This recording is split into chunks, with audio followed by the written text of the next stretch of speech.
اسلام نے ظلم نہیں کیا ہے، عورت کو معتبر بنایا ہے، عورت کو معتمد بنایا ہے، اور جہاں اعتماد ہوتا ہے وہاں رشتہ مضبوط ہوتا ہے۔ تو طلاق کا حق عورت سے لے کر رشتہ مضبوط کر دیا گیا ہے۔ دوسری چیز، ایسا نہیں ہے کہ صرف طلاق کا حق مرد کو دیا، ایک صورت ایسی ہے کہ طلاق کا حق عورت کو بھی حاصل ہوتا ہے، اسے اسلام میں خلا کہتے ہیں، کہ اگر شوہر کو بیوی ناپسند کرتی ہے یا کوئی معاملہ ہے تو جتنا مہر شوہر نے اس کو دیا تھا اتنی رقم وہ دے کر اپنے شوہر سے وہ خلا لے سکتی ہے۔ پھر اس کے بعد آپ دیکھیں، ظلم نہیں ہے، اسلام میں ایک قانون قاضی کا قانون ہے، جو قاضی شرع ہوتا ہے اس کو اسلام نے اتنا اختیار دیا، اگر شوہر کسی پہ ظلم کرتا ہے طلاق نہیں دیتا، کیونکہ اسلام سے پہلے ایسا تھا کہ لوگ نکاح کرتے تھے، نکاح کرنے کے بعد پھر ایک طلاق دیتے تھے، عدت پوری ہونے سے پہلے یا طلاق پڑھنے سے پہلے پھر رجوع کرتے تھے، پھر طلاق دیتے تھے، پھر رجوع کرتے تھے، پھر طلاق دیتے تھے، پھر رجوع کرتے تھے۔ اسلام آیا تو یہ قانون اسلام نے چینج کر دیا اور کہا الطلاق مرتان، کہ طلاق جو ہے وہ صرف 2 مرتبہ ہے، اور جب تیسری مرتبہ طلاق ہوگی تو میاں بیوی کے تعلق مکمل ختم ہو جائیں گے۔ 3 مرتبہ کبھی طلاق نہ دیں، اس لیے کہ جب آپ 3 مرتبہ طلاق دیتے ہیں، 3 مرتبہ طلاق اگر آپ دیتے ہیں تو پھر کوئی نباہ کی صورت نہیں رہ جاتی، کیونکہ وہ بیوی اسی وقت فوراً آپ سے اجنبی ہو جاتی ہے اور اس کے بعد وہ آپ کے ساتھ رہ نہیں سکتی۔ دور رسالت سے لے کر 1857 تک یا 1851 تک یہی قانون چلا آیا کہ 3 طلاق 3 ہے، لیکن اس کے بعد کچھ لوگ 2.5% اسلام میں ایسے پیدا کیا انگریزوں نے کہ جنہوں نے بہت سارے معاملات میں اختلاف پیدا کیا، تو طلاق کے معاملے بھی انہوں نے اختلاف پیدا کیا کہ یہ 3 نہیں بلکہ 1 ہے۔ آپ قرآن حدیث کو اپنی جگہ رکھیں، ہمارے ڈپارٹمنٹ کے لوگ بھی موجود ہیں، دانشور طبقہ بھی موجود ہیں، مہیلا منڈل کے لوگ بھی موجود ہیں، بڑے عظیم لوگ اس محفل میں ہیں۔ میں آپ سے پوچھتا ہوں کہ جو لوگ یہ کہتے ہیں کہ ایک محفل میں 3 طلاق ایک ہی ہوتی ہے، اس کو عقل بھی گوارا نہیں کرتی، مذہب بھی گوارا نہیں کرتا۔ اس کو ایک انداز سے یوں سوچے، ایک محفل میں چپل اتار کر اگر کوئی کسی کے گال پہ 3 مرتبہ مارے، جب وہ پولیس اسٹیشن میں کمپلین لکھانے کے لیے جائے گا تو کیا وہ یہ کہے گا کہ 1 مرتبہ مجھے مارا گیا یا 3 مرتبہ؟ آپ کہیں گے 3 مرتبہ۔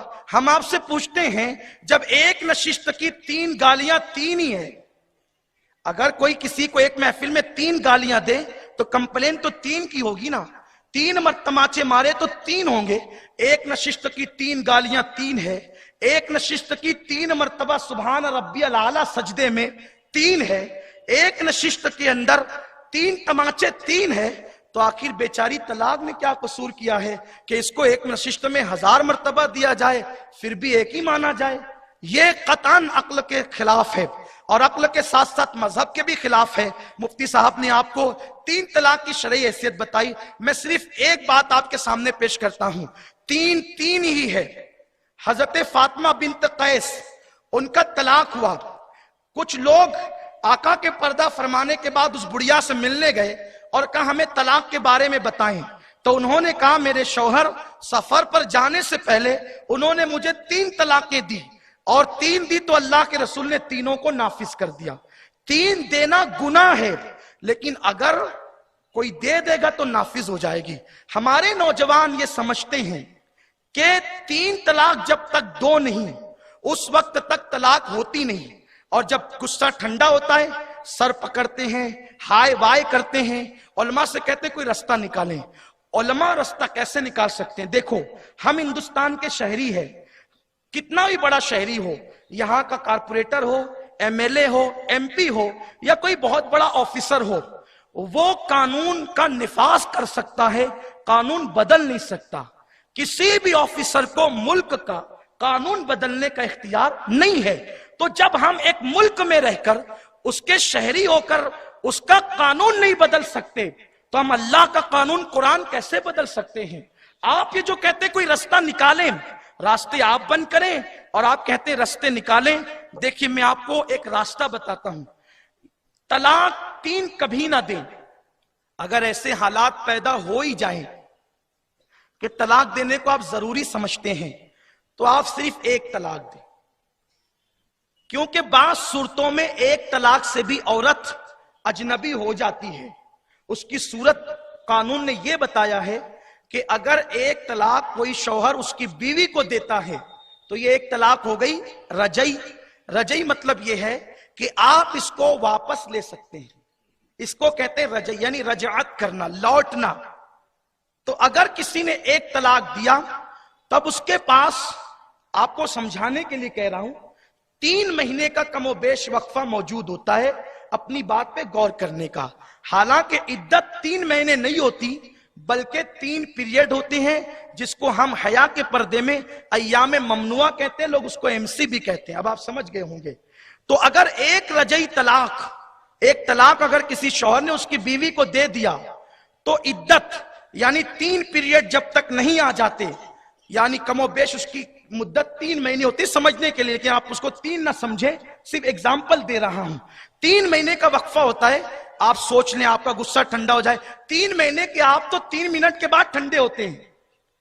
آپ تو 3 منٹ کے بعد ٹھنڈے ہوتے ہیں. 3 مہینے کا وقفہ آپ کو مل رہا ہے. غور کر لیں، سوچ لیں، اگر آپ ٹھنڈے ہو گیا، آپ کا غصہ ٹھنڈا ہو گیا تو آپ رجوع کر سکتے ہیں. یعنی آپ یہ کہہ دیں کہ بھئی ہم نے اپنی بات واپس لیا، میں رجوع کرتا ہوں. یا زبان سے نہ کہا، اس کو گھر میں لے آیا اور میاں بیوی جیسا سلوک کر لیا تو رجوع ہو گیا. لیکن اگر آپ ضد پہ اڑے رہے، وہ بیگم بھی ضد پہ اڑی رہی اور عدت گزرنے تک دونوں میں سے کسی نے نباہ کا معاملہ نہیں لایا، تو ایسی صورت میں جب عدت گزر جائے گی تو جس کو آپ نے 1 طلاق رجعی دی تھی وہ بائنہ ہو جائے گی. 1 ہی ہوگی لیکن وہ بائنہ ہو جائے گی. اب اگر وہ بائنہ ہو گئی تو وہ عدت گزار کر اب کسی اور کے ساتھ نکاح کر سکتی ہے. یہ قانون ہے، ٹھیک ہے. لیکن عدت گزر گئی اور آپ کا دماغ کا غصہ ٹھنڈا نہیں ہوا اور وہ ہو گئی عدت گزرنے کے بعد اجنبی یا بائنہ، تو اگر آپ 50 سال کے بعد بھی اب اس سے نکاح کرنا چاہیں تو بغیر حلالے کے آپ نکاح کر سکتے ہیں، کیونکہ آپ نے طلاق تو 1 ہی دی تھی نا، اس لیے آپ حلالے کے بغیر نکاح کر سکتے ہیں. یہ ہے قانون. تو اس لیے یہاں بیٹھے ہوئے، کیونکہ ہمیں مسائل معلوم نہیں ہے، ہمیں یہی پتہ جب تک 3 بار نہیں بولیں گے ہوگا نہیں. آپ 1 ہی بار، پہلی بات تو دے ہی نہ، اگر ضرورت محسوس کرتے تو 1 دیں تاکہ بعد میں آپ کے لیے راستہ کھلا رہے. 3 دینے کے بعد کوئی راستہ نہیں ہے. اور اس لیے میں اپنی خواتین سے بھی اپیل کروں گا کہ جب شوہر غصے میں ہو تو آپ کو سینہ تاننے کی کوئی ضرورت نہیں. وفادار بیوی کا کیریکٹر یہ ہونا چاہیے جو اللہ کے حبیب علیہ السلام نے سیدہ فاطمہ کو کہا تھا، فاطمہ اگر تو نے اس حال میں انتقال کیا کہ تیرا شوہر تجھ سے راضی ہے تو میں محمد اعلان کرتا ہوں کہ تو جنتی ہے، اور اگر اس حالت میں تو دنیا سے کوچ کر گئی کہ تیرا شوہر تجھ سے ناراض ہے تو میں قیامت کے دن تجھ سے ملاقات نہیں کروں گا. یہ آج کل تو ماں باپ شے دیتے ہیں اور بیٹیوں کو، ان کی بیٹی چارج کر، بیٹی تیرا باپ کوئی فقیر نہیں ہے، اگر تیرے گھر میں تکلیف ہو تو آنا، ہم جو ہے تجھے پرورش کریں گے، تیری تجھے نبھائیں گے. میں آپ سے کہنا چاہتا ہوں کہ شوہر جو بیوی کو دے سکتا ہے وہ باپ نہیں دے سکتا. باپ سونے کے پلنگ پہ سلا سکتا ہے لیکن دل کا سکون باپ نہیں دے سکتا، بھائی نہیں دے سکتے. دل کو تسکین جس چیز سے ملتی ہے وہ صرف شوہر دے سکتا ہے. اور میرے آقا فرماتے ہیں جو باپ اپنی بیٹی کو طلاق پہ ابھارے، اللہ، اس کے رسول اور سارے فرشتوں کی اس پہ لعنت ہے. اللہ قیامت کے دن نہ اس کا فرض قبول کرے گا نہ نفل قبول کرے گا. اپنی بیٹیوں کو صبر کی تلقین کرو. آقا کریم صلی اللہ علیہ وسلم فرماتے ہیں کہ جو عورت اپنے شوہر کے ظلم پہ صبر کرتی ہے اللہ اسے صبر آسیہ کا ثواب عطا فرماتا ہے، اور جو شوہر اپنی بیوی کے منہ چلانے پہ صبر کرتا ہے اللہ اسے صبر ایوب کا ثواب عطا فرماتا ہے. عورتوں کو چاہیے شوہر گرم ہو وہ نرم ہو جائیں. ایک حدیث پڑھتا ہوں یہاں پر. سیدنا فاروق اعظم کے دور میں ایک خاتون ایک صحابی سے منہ چلا رہی تھی. انہوں نے کہا رکو، میں تمہاری شکایت فاروق اعظم سے کرتا ہوں. ان کا چابک تجھے سیدھا کرے گا۔ وہ یہ کہہ کر کے ان کے گھر آئے فاروق اعظم کے، تو دیکھا کہ فاروق اعظم اور ان کی بیوی میں جھگڑا ہو رہا ہے۔ فاروق اعظم کھڑے ہیں جن سے کیسر و کسریٰ کے تاجدار کانپتے ہیں، وہ کھڑے اور بیوی منہ چلائے جا رہی ہے، وہ چپ ہیں۔ وہ آتے ہیں اور چلے جاتے ہیں۔ فاروق اعظم کو یوں لگا کوئی آ کر کے گیا، تو آپ باہر نکل کے ان کو روکا، ادھر آؤ ادھر آؤ، کہاں جاتے ہو؟ کہا کہ میرا مسئلہ حل ہو گیا۔ کہا مسئلہ بتائے بغیر بھی حل ہوتا ہے؟ بتاؤ مسئلہ کیا ہے؟ کا مسئلہ یہ ہے کہ میری بیوی مجھ سے منہ چلا رہی تھی، میں نے آپ کی دھمکی دی، آپ کے یہاں آیا، میرے یہاں سے زیادہ تو آپ کے یہاں کا مسئلہ ہے، اس لیے میں نے سوچا جب آپ کے یہاں یہ ہے تو مجھے سمجھوتا کر ہی لینا چاہیے۔ فاروق اعظم نے کہا میرے بھائی، جیسے تیرے سینے میں دل ہے، تیری بیوی کے سینے میں بھی دل ہے، جیسے تو کسی کو سنانا چاہتا ہے وہ بھی تو کسی کو سنانا چاہے گی۔